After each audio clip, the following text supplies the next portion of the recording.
الحمد لله الذي كفى وسلام على عباده الذين اصطفى.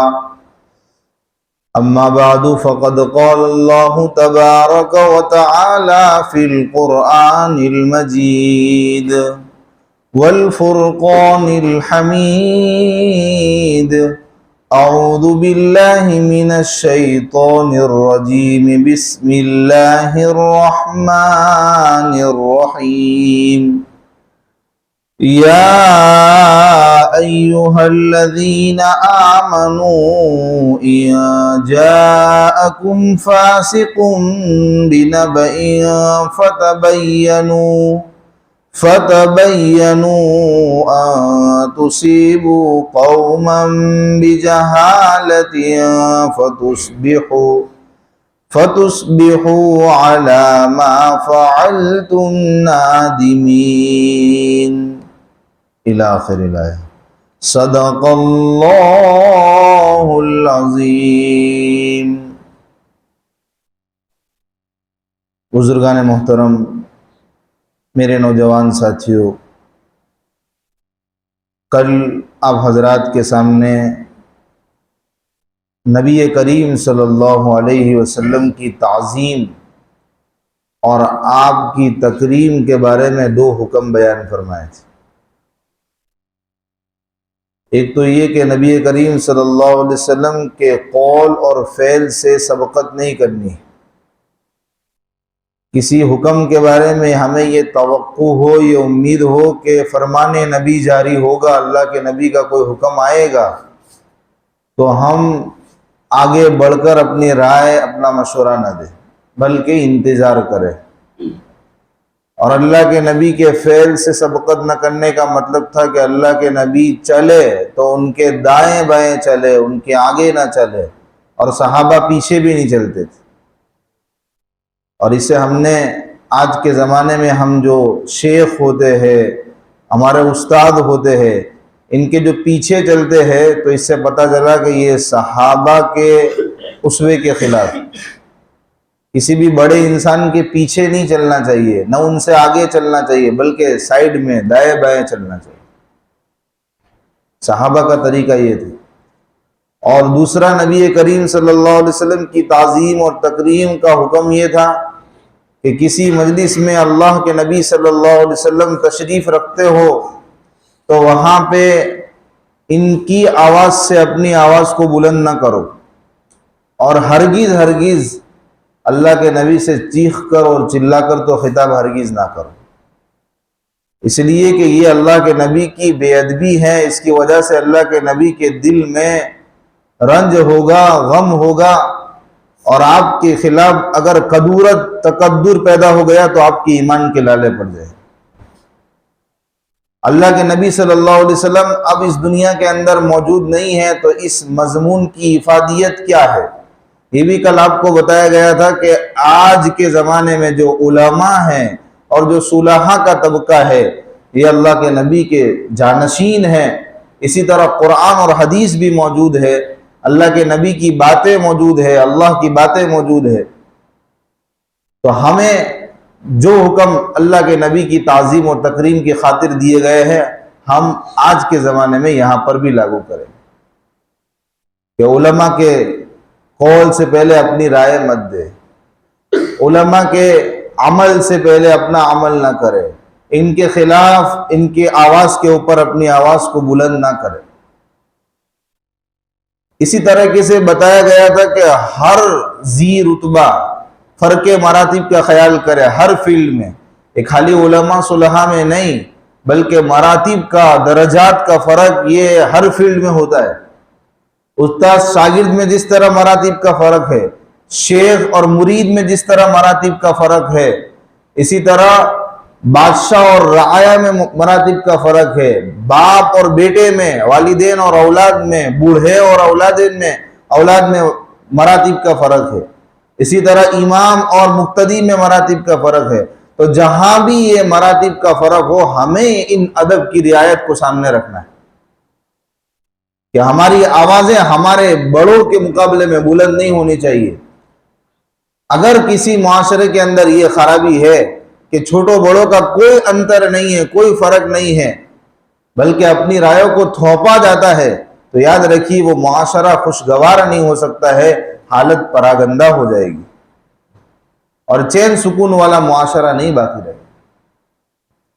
اور جو اللہ کے نبی صلی اللہ علیہ وسلم کے سامنے اپنی آواز کو پست رکھتے اور حال کے زمانے میں علماء کے سامنے، اپنے بڑوں کے سامنے آواز کو پست رکھتے، مطلب یہ کہ ادب اور شائستگی کے ساتھ ان کے ساتھ کلام کرتے ہیں، تو اللہ نے ایسے لوگوں کی تعریف فرمائی ہے کہ ان کے لیے تقوی کو ہم نے خالص کر دیا، ان کے دل تقوی کے گھر ہے، ان کے دل کو ہم نے پرکھا ہے اور اس میں تقوی کا بیج بو دیا ہے، اور اس کی نسبت سے آخرت میں مغفرت ان کا مقدر ہوگی اور بڑا اجر ان کو ملے گا۔ اور جو اللہ کے نبی کو اس طرح پکارتے ہیں جیسا کہ ہم عام زبان میں اے محمد، یعنی گھر کے باہر سے کھڑے کھڑے او محمد باہر آؤ، یا اسی طرح کسی عالم کو ہم نے او مولانا صاحب، اس طرح ہم نے بے ادبی کے ساتھ اگر گھر سے باہر صحن میں کھڑے رہ کے چہار دیواری سے پکارا، تو اس کے بارے میں فرمایا گیا کہ ایسے لوگوں کو سمجھ نہیں ہے، وہ عقل نہیں رکھتے ہیں، اکثر لوگ عقل سے عاری ہے۔ صبر کیا جائے، یہ آداب سکھائے جا رہے ہیں۔ کسی استاد کے پاس، کسی بڑے کے پاس کوئی مسئلہ پوچھنے سمجھنے کے لیے جائے، وہ گھر کے اندر ہو تو ہمیں حکم ہے کہ ہم باہر کھڑے رہیں۔ ایسے ایسے واقعات ہمیں کتابوں میں ملتے ہیں، کوئی حدیث سننے کے لیے، سمجھنے کے لیے گیا، ان کے استاد، ان کے بڑے گھر کے اندر تشریف رکھتے ہیں، پوری رات باہر کھڑے رہے لیکن دروازے کو نہیں کھٹکھٹایا کہ تکلیف ہو جائے گی۔ اتنے ادب کے ساتھ وہ زندگی گزارتے تھے، تب جا کے وہ علم کے پہاڑ بنتے تھے۔ صبح ہوتی وہ باہر آتے تو سوچو اب کتنے خوش ہوتے ہوں گے اور کتنی دعاؤں کے ساتھ ان کو رخصت فرماتے ہوں گے، پھر کیا ان کا اکرام ہوتا ہوگا۔ اور بدو جیسا، دیہاتیوں جیسا کہ بھی آیا اور بالکل دروازہ کھٹکھٹانے لگے، مولانا بیچارے کس حال میں ہیں، کیا کر رہے ہیں، کون سی ان کی حیت ہے، کرتا پہنا ہے کہ نہیں پہنا ہے۔ تو یہ سب چیزیں بے ادبی ہے، ادب اور شائستگی کے خلاف باتیں ہے۔ تو یہ سورت جو ہے ہمیں بہت سارے مضامین، بہت سارے ادب کے باب کھلتی ہے ہمارے لیے۔ آج جو آپ کے سامنے پیش کرنا ہے وہ بھی بہت امپورٹنٹ مضمون ہے۔ یہ بھی ہم آئے دن دیکھتے رہتے ہوں گے کہ کوئی آیا اور ہمیں کسی کے بارے میں خبر دے دی، ہم نے نہ اس کی تحقیق کی، نہ اس کا کوئی پرکھا جانا سمجھا اور ایکشن لے لیا، اور بعد میں پھر پچھتا ہے یار میرے سے تو بھول ہو گئی۔ جلد بازی نہیں کرنی چاہیے کسی بھی معاملے میں۔ دیکھیے ہمیں کتنا بڑا سبق مل رہا ہے۔ فرمایا گیا یا ایھا الذین آمنوا، اے ایمان والو، ان جاءکم فاسق، کوئی اگر تمہارے پاس غیر معتمد فاسق انسان، غیر معتمد انسان کوئی خبر لے کے آئے، بنبئ فتبینوا، لفظ پہ غور کیجئے، فرمایا گیا خوب تحقیق کرو، خوب جانچو، اس لیے کہ تحقیق کیے بغیر اگر آپ نے ایکشن لے لیا تو کیا ہوگا، ان تصیبوا قوما بجہالۃ، کسی قوم کو آپ اپنی نادانی کی وجہ سے مضرت میں ڈال دو گے، تکلیف میں ڈال دو گے۔ یا پھر دوسرا نقصان کیا ہوگا، پھر فتصبحوا علی ما فعلتم نادمین، پھر جب تم تکلیف میں مبتلا کر دو گے پھر پچھتاؤ گے، پھر پچھتانے سے کیا فائدہ۔ کوئی بھی انسان غیر معتمد انسان ہے، اس کے بارے میں اعتماد نہیں کیا جا سکتا۔ اگر وہ کوئی خبر دیتا ہے، کتنی ہی دلیلیں پیش کرے، اس کی بات کو بنیاد بنا کر، بیس بنا کر کوئی ایکشن نہ لو، خوب تحقیق کرو، اگر صدق اس کا ثابت ہو جاتا ہے پھر آپ کرو، اور اگر اس کا کذب ثابت ہو جاتا ہے تو پھر اس انسان پہ اعتماد نہیں کرنا چاہیے۔ تو یہ آیت کریمہ سے پتہ چلا۔ دراصل اس آیت کریمہ کا شان نزول ہے، حضرت ایک صحابی ہے حارث بن زرار، وہ اللہ کے نبی کی خدمت میں حاضر ہوئے اور انہوں نے، اللہ کے نبی نے ان کو اسلام کی دعوت دی، زکوٰۃ کے بارے میں دعوت دی، انہوں نے اسلام بھی قبول کیا اور زکوٰۃ بھی دی، اور اللہ کے نبی سے کہہ کر گئے کہ میں اپنی قوم میں جاؤں گا تو میں بھی ان کو اسلام کی دعوت دوں گا اور ان سے زکوٰۃ وصولوں گا مسلمان ہونے کے بعد۔ اور وہ گئے باقاعدہ انہوں نے اپنے سرداروں کو اور اپنے بڑوں کو اسلام کی دعوت دی، جو مسلمان ہوئے ان سے زکوٰۃ وصولی، اور یہ بھی کہہ کے آئے تھے کہ جو بھی زکوٰۃ وصول ہوگی، جو بھی چندہ ہوگا، اللہ کے نبی آپ فلانی تاریخ کو فلانے دن کسی قاصد کو بھیجنا، میں اس قاصد کو وہ ساری رقم دے دوں گا۔ انہوں نے ایسا کیا، رقم جمع ہو گئی، لیکن معینہ تاریخ پہ کوئی قاصد آیا ہی نہیں، کوئی قاصد نہیں پہنچا، تو یہ ٹینشن میں اللہ کے نبی ناراض ہو گئے، کیا ہوا، قاصد کیوں نہیں آیا؟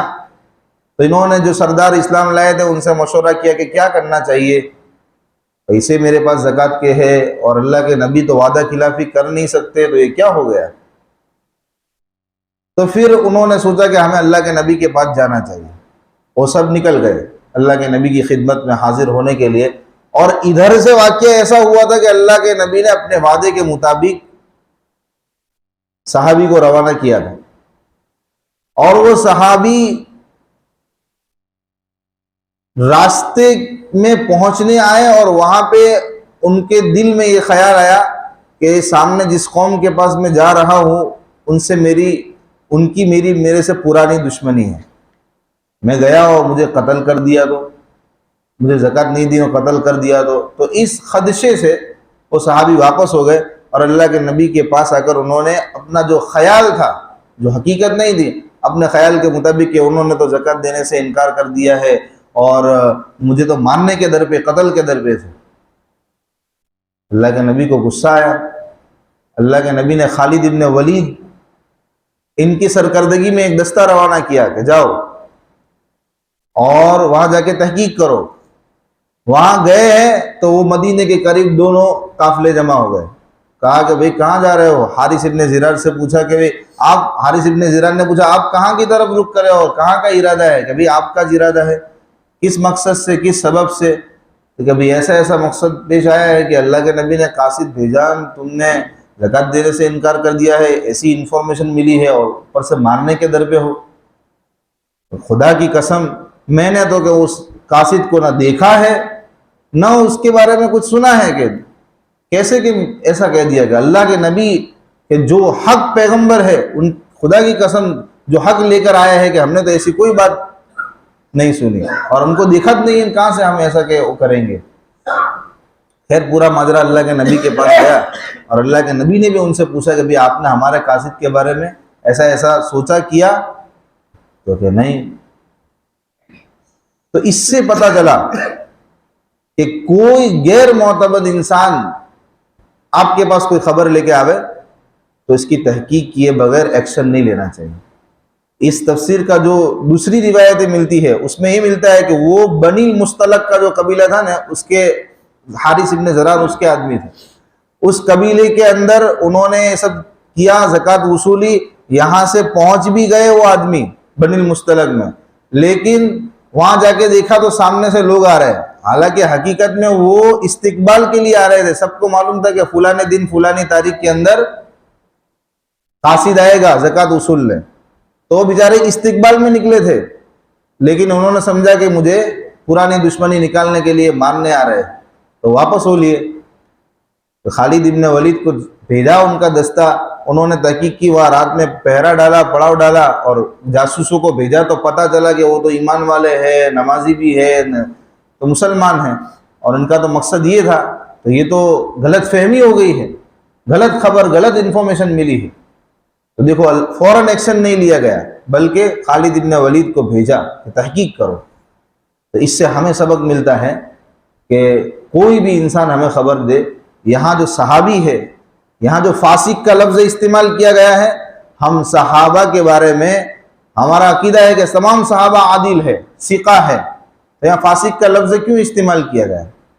تو فاسق یہاں اس عام مفہوم میں ہے، یہ ضروری نہیں ہے کہ ان صحابی کے لیے کہا گیا ہو، صحابی کے لیے نہیں کہا گیا بلکہ عام قاعدے کلیہ بیان کیا ہے، اور یہ واقعہ اس کی تائید کرتا ہے کہ دیکھو صحابی تو ثقہ ہوتے ہیں، اور ان سے چھوٹی موٹی خطا سرزد ہو بھی جائے، معصوم تو ہوتی نہیں، غلطی تو ان سے بھی ہو جاتی ہے، لیکن اللہ تعالیٰ ان کو نبی کریم صلی اللہ علیہ وسلم کی صحبت کی برکت سے توبہ کی توفیق دے دیتے ہیں۔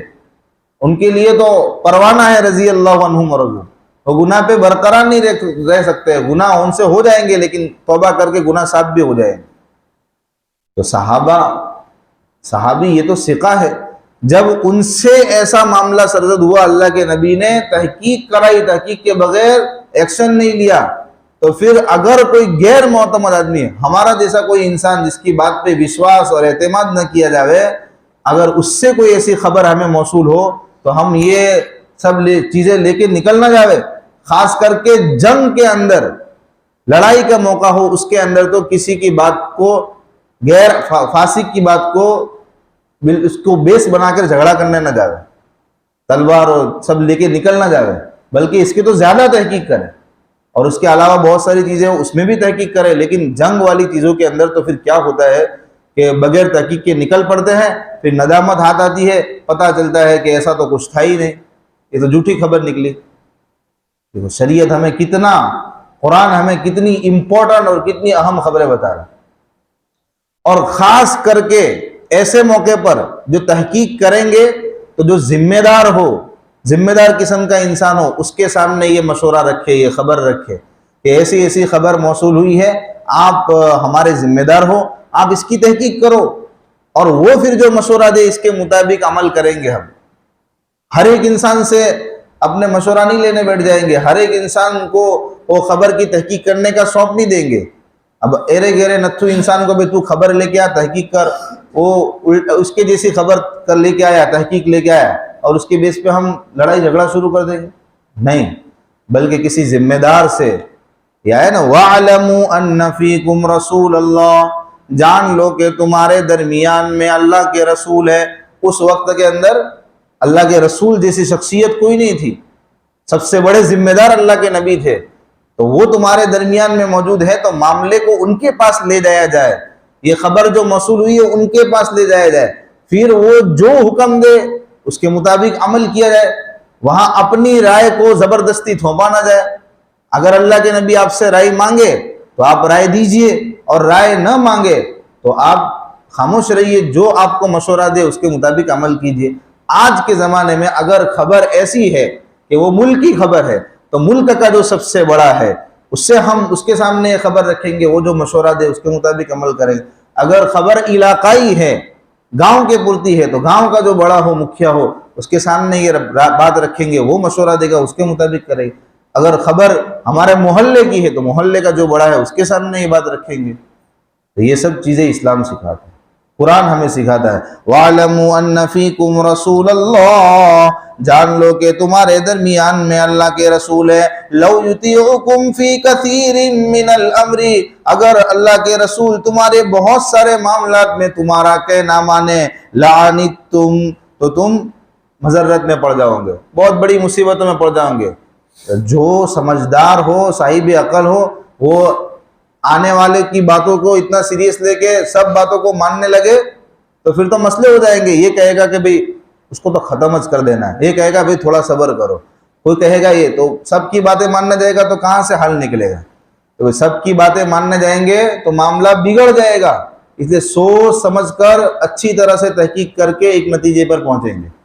اور جہاں ایسے افراد موجود ہو، ایسا انسان موجود ہو ذمہ دار قسم کا، تو پھر اس کی بات کو حرف آخر سمجھ کے، فیصلہ آخر سمجھ کے اس کے مطابق عمل کریں گے تو کوئی کنفیوژن رہے گی نہیں رہے گی۔ اس کے بعد فرمایا گیا وَلَكِنَّ اللَّهَ حَبَّبَ إِلَيْكُمُ الْإِيمَانَ، صحابہ کی 3 فضیلتیں بیان کی۔ کسی صحابی کے بارے میں ہم یہ نہیں کہہ سکتے کہ وہ فاسق ہے، وہ عادل نہیں ہے۔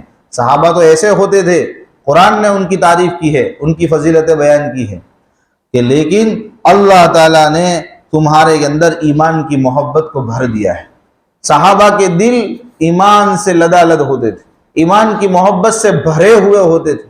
یہ پوزیٹیو، مثبت ان کی تعریف ہے۔ اور منفی ان کی تعریف کیا ہے کہ وَزَيَّنَهُ فِي قُلُوبِكُمْ وَكَرَّهَ إِلَيْكُمُ الْكُفْرَ وَالْفُسُوقَ وَالْعِصْيَانَ، اور ان کے اندر کفر سے خوب نفرت، فسق سے خوب نفرت، اور عصیان سے خوب نفرت۔